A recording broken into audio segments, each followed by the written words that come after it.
All right, YouTube, how you doing? Welcome back to the channel. We got some NBA big news, and it is big news. Paul George has agreed to a 4-year, $212 million max contract with the Sixers, obviously after leaving the Clippers. That was made pretty clear, prior to. But this is a big one here. He's got a player prop option on the final season of 2027-2028. 34 years old, though, 9-time All-Star. But look at last year, or last 5 seasons, I guess, 23 points, 6 boards, 4.5 assists, 1.5 steals. Like, this is by no means something to be downplayed. Big signing for the Sixers. What we're going to do in today's video is I'm going to react to his highlights from last season, a few minutes or so, and then we're going to answer the question, does this make the Sixers championship contenders? Is this the piece that they needed alongside Tyrese Maxey, alongside Joel Embiid? Let's go ahead and jump into that. But first, guys, make sure to hit that like button and hit that subscribe button and let me know, your answer to that question in the comments. Like, what do you think? Is this the piece that the Sixers needed? Whether you are a Sixers fan or a Sixers hater or just an unbiased NBA fan, like I'm a Celtics fan. This is going to be tough for me to answer if I do believe it, but let me know your unbiased opinion on this question. Does Paul George make the Sixers a contender? In the comments. All right, here we go. It's 2023-2024 highlights here. This is coming from the Clippers YouTube page, so we'll see. He does have that shooting ability, which I feel like they're kind of missing as the Sixers, that catch and shoot guy, which you'd hate to think Paul George at this point in his career is just a catch and shoot guy, but it's definitely going to help them out there, right?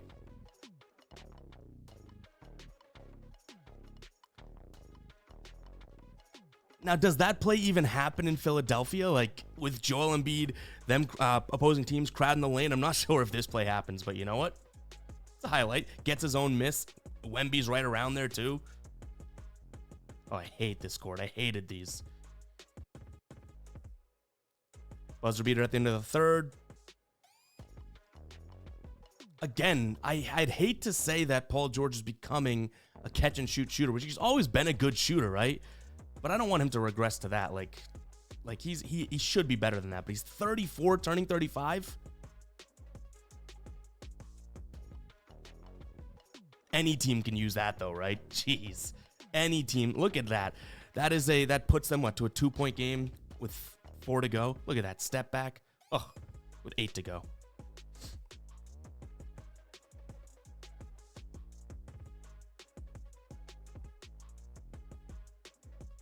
Could the Sixers use playoff P? That's the question. My answer is any team can use that. All right, we get it. We get it. We get it. Is that his one highlight of the season? Come on.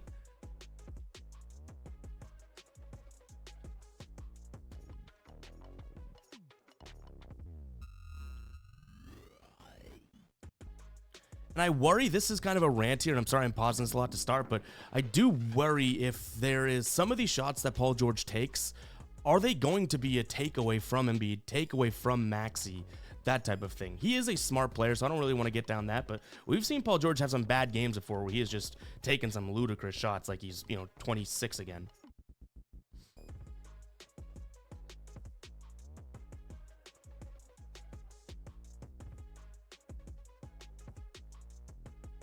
I will say it's a huge knock to the Clippers, so that says something about him, right?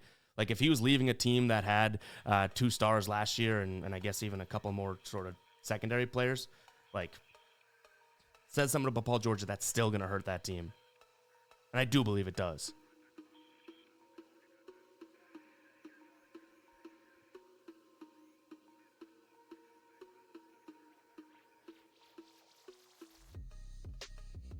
When he gets into rhythm, how good is he, huh?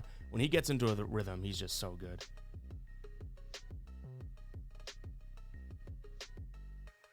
He clearly loves, by these highlights, the end of the shot clock or end of the quarter, the buzzer beaters.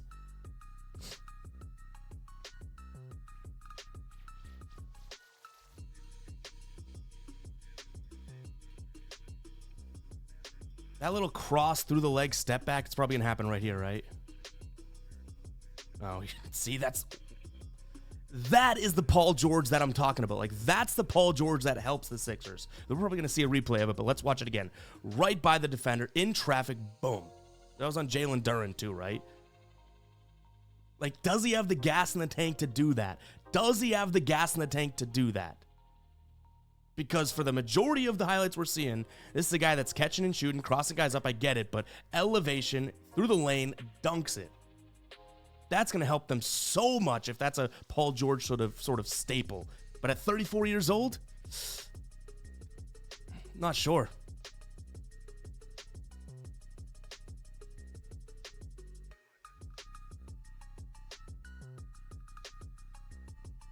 Come on, we're heating up now. We're getting into it. Let's go. Enough of these jump shots. Get to the hoop, PG.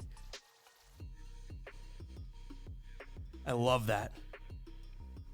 That's just IQ too. Like, he didn't cross over, obviously, right? He didn't cross over Anthony Edwards, but Edwards trips, whether it was on Powell or Paul George. Paul George is seeing this, right? He's seeing this heads up, behind the back when he sees it happen, boom. He pretty much sets a screen on his own player, and he gets to the hoop. Like, that's beautiful. That really is. Look at this. Just to have the reaction time to do that when he starts to fall down.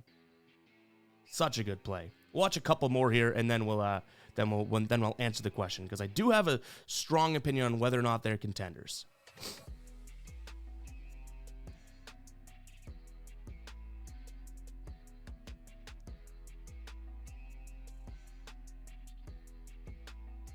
See, all right. That's the last one we're gonna watch. We'll watch it again. That's so filthy, but like, you have Joel Embiid down low, so this isn't gonna be as open, right? I don't even know who's down there because it's blurry. You have Tyrese Maxey over here on the wing. Is Paul George doing too much in this spot? Like, what if this shot misses, right? With 10 to go in the fourth.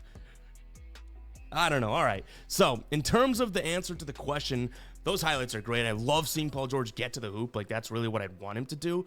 But are the Sixers contenders just from this one move? Again, is the question we're asking, right? And I guess my biggest answer to that, it comes down to the semantic argument of contender, because yeah, I think that this puts them towards the top of the East, maybe right behind the Celtics, because they do have a big three now. That you have your big man, you have your young and up and coming guard, and now you have your veteran wing player. Like, that is the recipe to be a contender.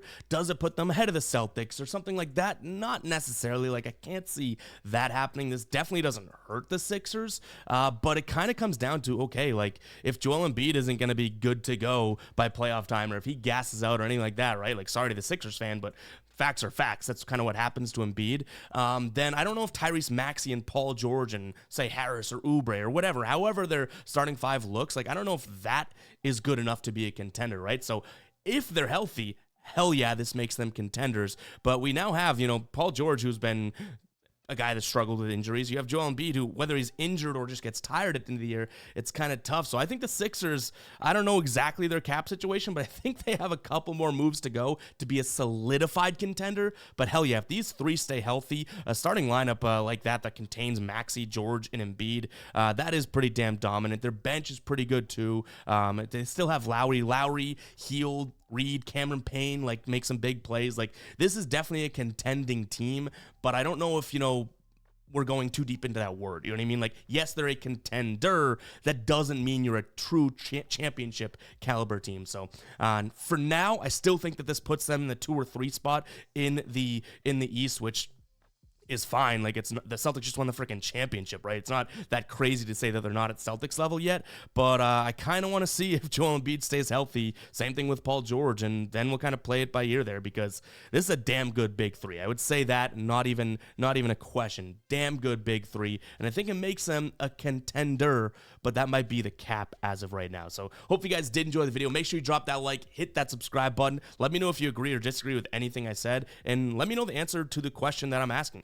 Does this make the Sixers a contender? And then on top of that, like, are they a championship caliber team now, or are they just going to contend? Again, I kind of get semantical with it, but let me know in the comments. We'll catch you guys in the next one, all right? Peace out.